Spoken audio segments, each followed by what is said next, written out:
আমরা আবার টাকা পারবো তুলতে। তো আমরা নিচে গেলাম। তো নিচে তখন 12টার পরে ম্যাক্সিমাম টিম তখন ঘুম, কারণ ওরা অনেক ডিসিপ্লিন। তো আমরা মোটামুটি 1টা-1:30টার দিকে ঘুমাই। তো হঠাৎ করে বের হইছি। তো মানে একদম সোজা ছিল আমাদের, সব দরজা বন্ধ। তো হঠাৎ করে মনে পড়লো যে ইন্দোনেশিয়াতে কিন্তু অনেক মানে জাদু হয় বা মানে অনেক ব্ল্যাক ম্যাজিক জাদু হয়। তো মানে একটা মানে আছে না যে আপনি যখন মানে হঠাৎ করে একটা মানে ভূতের গল্প শুনবেন তো আপনার ভয় লাগবে। আমরা তখন 3 জন একা রুমে হ্যাঁ, অন্ধকার একটা একদম সবকিছু বন্ধ। হ্যাঁ। একদম একটু লাইট অফ। তো আমরা যাচ্ছিলাম, তো গিয়ে টাকা তুললাম। তা উপরে দেন উঠলাম।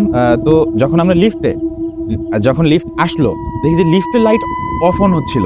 আমরা তো মানে আবারও পাইলাম ভয় যে মাত্র ভূতের কথা। মানে ওই হোটেলে প্রথমবারের মতোই তোমরা এরকম অন অফ দেখতে পাইছো? হ্যাঁ, এর আগে কখনো প্রথমবারের মতোই। ওকে। তো আমরা তো পাইলাম ভয়, পরে ওই লিফট দিয়ে যাই নাই। পরে অন্য আরেকটা লিফট আসছে, পরে আমরা ওই লিফট দিয়ে গেছি। দেন উপরে গেলাম। তো দেন উপরে গিয়ে পরে কাহিনী বলতেছিল যে আমার একটু তোমরা উপরে দিয়ে আসো। ওনার রুম ছিল হচ্ছে উপরে, আমার আর ফ্লিকারের রুম ছিল একসাথে। তো আমরা যেহেতু দুইজন, তো ওনার উপরে দিয়ে আসলাম। উনিও পাইতেছিল ভয়। তো আমরা আবার নামলাম একসাথে।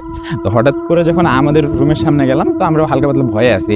যখনই আমরা কি দিয়ে রুম খোলার ট্রাই করতেছি, রুম আমাদের লক। ওই রুমটা এমন ছিল যে একমাত্র ভিতরে কেউ থাকলে ওই রুমটা লক করতে পারবে, এছাড়া বাইরে থেকে ওইটা লক করা পসিবল না। হ্যাঁ। তো হঠাৎ করে যখন আমাদের মাথায় অলরেডি ভূতের এগুলা মানে আমরা ভাবতেছি, আবার রুমও লক, আমরা তো ভাই শেষ।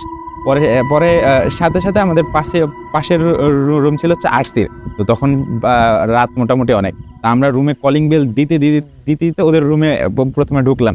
তো ঢুকে পরে কাহিব ভাইকে কল করলাম যে কাহিব ভাই এমন এমন কাহিনী। দেন আসলো। তো আয়শা দেন রিসিপশনে কল করলো। দেন রিসিপশন থেকে আয়শা দেন আমাদের রুম লক খুলে দিল। বাট যখন রুমটা লক ছিল, রুম থেকে একটা সাউন্ড আসতেছে। আমরা আরো ভয়ে আছি যে এটা কেন হইতেছে। মানে তোমরা এর আগেও তো রুমে ঢুকেছো? হ্যাঁ, কিন্তু ওই সময়টাতে একটু ডিফারেন্ট কোনো সাউন্ড আসতেছিল। Different sound. আচ্ছা, কতলায় ছিল রুমটা? 3তলায়, থার্ড তিনে ফ্লোরে। মানে এমনিতে 3 নাম্বারকে হচ্ছে অলরেডি ডেভিল নাম্বার ওরা মনে করে। আমাদের রুমটা ছিল হচ্ছে 333, মানে 3বার। ও মাই গড। মানে আমরা মানে ভয় তো পাইছি ভাই, আতঙ্ক। মানে পুরো একটা মানে আতঙ্ক। ভয়ের মাত্রাটা অনেক তিন বেশি মাত্রায় ছিল, বেড়ে গেছে। অনেক। এমন একটা ব্যাপার ছিল। দেন আবার ফ্লিকারের কাছে পুতুল ছিল 2টা। একটা হচ্ছে মেল। পুতুল? হ্যাঁ, ও যে আমরা ওইখান থেকে খাবার অর্ডার করার পরে পুতুল পাইতাম, মানে গিফট। ওকে গিফট। তো কি হয়েছে, তো পরে কাহিবাই আসছে। দেন আমরা রুমে একটু আড্ডা মারলাম, দেন একটু নর্মাল হইলাম, দেন চলে গেলাম। কাহিবাই করতে কি ওই 2টা পুতুল নিছে, নিয়া রুমের দরজার বাইরে রাইখা রুমের দরজাতে এমনি মানে কলিং বেল দিয়ে চলে গেছে। আমরা যখন দরজা প্র্যাঙ্ক করতেছিল, হ্যাঁ, ওকে। মানে আমরা অলরেডি ভয়ে, তো উনি আবার প্র্যাঙ্ক করছে। ওই ভয়ে আরো মানে সে